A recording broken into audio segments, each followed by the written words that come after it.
166회 인조대왕. 인조대왕의 시기에 중국 역사는 명왕조에서 청왕조로 바뀌며 정묘와 병자 호란이라는 실현기를 맞이합니다. 호란이란 조선의 영역 안에 있는 호 땅에서 벌어진 난리입니다. 그러면 호란의 주체라고 저약된 현 차이나는 조선의 영토가 되는 것입니다. 그런데 어느 누구도 이렇게 얘기하는 사람은 없습니다. 우리가 현재 알고 있는 호란의 얘기대로라면 조청전쟁이 맞습니다. 그런데 모든 역사서는 호란이라고 합니다. 그러면 호란의 주인공 호는 우리 지역 안에 있는 존재입니다. 자, 그러면 이들 호란의 정체를 밝혀봅시다. 엄청난 충격을 받으실 것입니다. 정원군. 인조는 1595년 12월 7일 임진왜란 중에 선조의 다섯째 아들인 정원군과 의정부 좌천성을 지낸 구사명의 딸 군부인 구씨 사이의 장남으로 조선 황해도 해주 관사에서 태어났다. 인조대왕은 선조의 손자이십니다. 자, 인조대왕이 등장하는 동시대에 중국 역사에서는 청나라가 등장합니다. 처음에는 이 둘의 관계를 전혀 눈치채지 못하고 있었는데 어느 한순간, 그 한순간 조작된 모든 역사의 비밀들을 밝혀내었던 것입니다. 청나라의 의미. 청나라란 청지역을 기반으로 제왕의 성이 있었던 한양장안의 관중과 천하를 장악해서 청나라가 되며 또는 청나라라고 조작했던 것입니다. 자, 그러면 왜 인조대왕의 조선이 청나라가 되는지 그 이유를 입증해 드리겠습니다.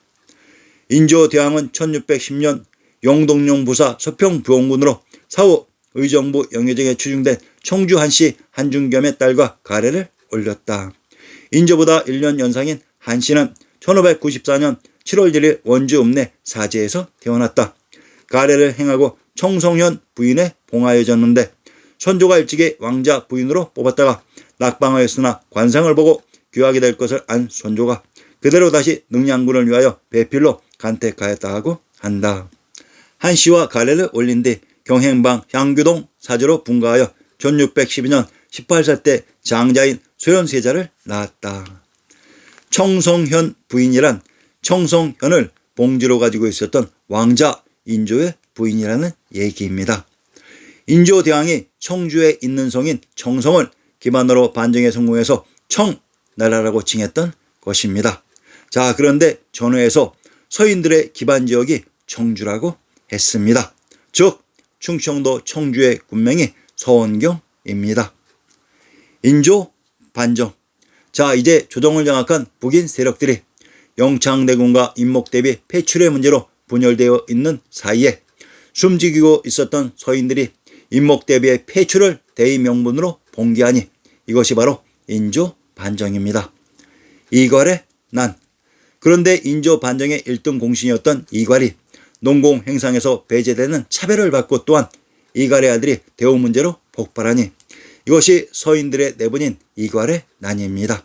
비록 이괄의 난은 진압되었지만 인조대왕의 지지 기반인 서인들의 힘이 많이 약해지는 결과를 낳게 되었습니다. 자, 이때 서인들의 추위를 주시하고 있는 세력들이 있었으니 이들이 바로 인조 반정에 의해 조정에서 광해군과 함께 퇴출당한 대북파 중에 영창대군과 임목대비의 폐위를 주창했던 강경파들이었습니다. 이들이 바로 호란의 주체들입니다. 정묘호란, 병자호란. 즉위초기인 1623년 기자원, 유몽인 등 북인계 인사들을 영모로 몰아 숙청하옥하였고 1624년 이갈에 난 이후 피난가던 인조는 전 영의정, 기자원, 유몽인 등 옥에 갇힌 북인계 인사 40명을 전격 처형했다.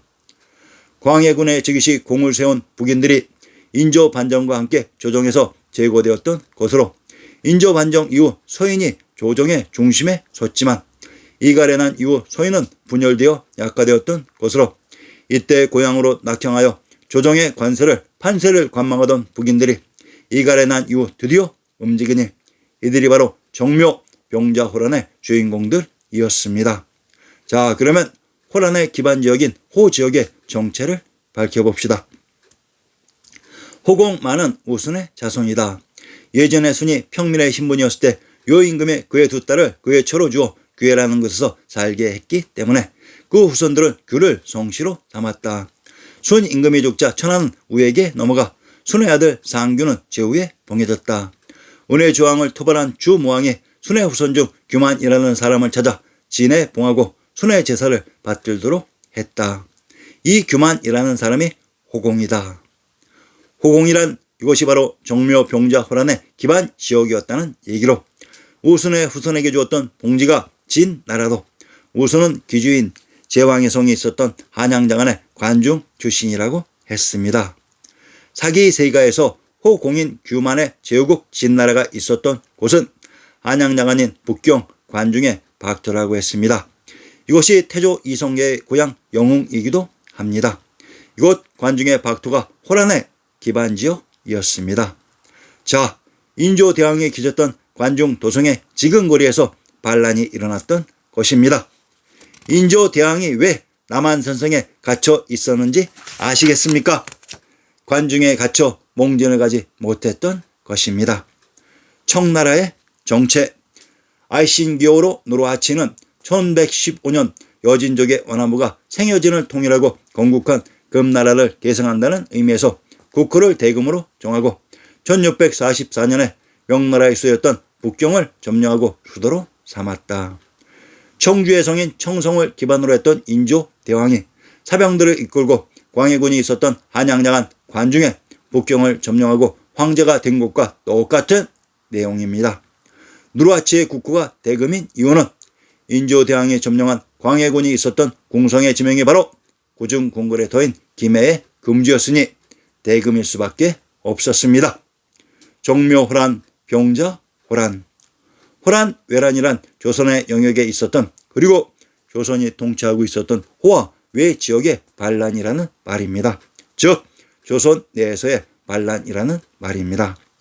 남한산성 1636년 12월 후금은 국호를 청으로 바꾸었는데 청나라는 조선을 완전히 박살내고 복속시키기 위해 병자호란을 일으켰다. 그러나 조정에서는 이를 막지 못했고 복림대군, 인평대군과 비빈을 강화도로 인조 본인은 남한산성으로 후퇴하여 항거했다. 말 많고 탈 많은 남한산성이 등장했습니다. 경기도 광주의 군명을 남한산, 한산주, 한주, 회안, 봉국군이라고 합니다. 경기도 광주의 군명이 남한산으로 군명 중 한산주, 한주란 이곳이 한양이었다는 지명입니다. 현재 주작된 남한산성은 한강 이남의 성남에 있는데 남한산성은 원칙적으로 한양에 있어야 됩니다. 강원도 평강의 군명을 광평, 평강, 부양이라고 합니다. 강원도 평강의 군명 광평과 남한산의 군명인 광주는 동일한 지명으로 강원도 평강의 지형에 구름과 비는 강성을 따랐다 하고 했습니다. 강원도 평강을 강성이라고 합니다. 경상도 단성의 군명을 강성, 진성, 귀성, 족촌이라고 합니다. 경기도 단성의 군명이 강성으로 군명 귀성은 인조대왕이 기졌던 궁성입니다. 병자호란 시 관중의 궁성 지척에 박토 세력들이 반란을 일으키니 인조대왕이 피난을 가지 못하고 관중의 궁성에 갇혀버렸던 것입니다. 참으로 난감한 일이 벌어졌습니다. 관중의 황주지역이 구중궁궐의 터 지역이며 관중의 백주지역이 바로 호땅인 박토였습니다. 삼전도에서 황제 인조가 신하인 북인 세력에게 삼배도 고두례를 행할 수는 없습니다. 이렇게 더럽게 역사를 조작하는 것입니다. 이로써 북인이 정권을 잡게 되었습니다. 삼전도의 지명을 밝혀봅시다. 한성부의 신증을 인용합니다. 삼전도 광주 땅에 있는데 도성에서 32호 조승 한 명이 있다고 했습니다. 인조대왕이 항복한 삼전도가 있었던 광주의 군명이 남한산으로 결국 관중의 궁성인 남한산성에서 항복의식을 진행했던 것입니다. 소현 세자 삼전도의 항복의식 이후 관중의 북인들이 대거 천주가 있었던 곳으로 이동해서 기반을 다지기 시작했습니다. 이곳 천주가 있었던 개경 서울의 지명이 다름 아닌 북인들의 중심 심양이었습니다. 소현세자는 인조대왕의 세자로 북인들이 볼모로 모시고 개경 서울인 심양으로 갔지만 다음 황희를 이을 세자이기 때문에 북인의 세력들이 지극정성으로 소현세자 일행을 모시게 됩니다. 소현세자에게는 혼란을 일으켰던 북인들이 지지 세력이 됩니다. 복림대군은 인조대왕의 차남으로 심양에서 벌모로 있었을 때 북인들의 대접에서 소외되었던 것 같습니다. 북인들에 대해 다소 냉소적이었습니다. 세자는 9년간의 인질생활 끝에 1645년 2월 18일에 입경하였다. 소현세자는 뜻하지 않은 부왕과의 갈등으로 그해 4월 23일 병석에 눕게 되고 4일 만인 26일에 급소하였다. 다음 황해를 이을 소현세자가 관중의 북경으로 돌아왔을 때 북인들의 지지를 받는 것을 보고 호란으로 고통을 받았던 인조대왕과의 관계에서 심한 갈등이 생겼던 것입니다. 자, 이로써 황해는 북인들에게 냉소적이었던 복림대군에게 돌아갔습니다. 자, 그러면 복림대군인 효종이 싸웠던 상대방은 정해져 있습니다.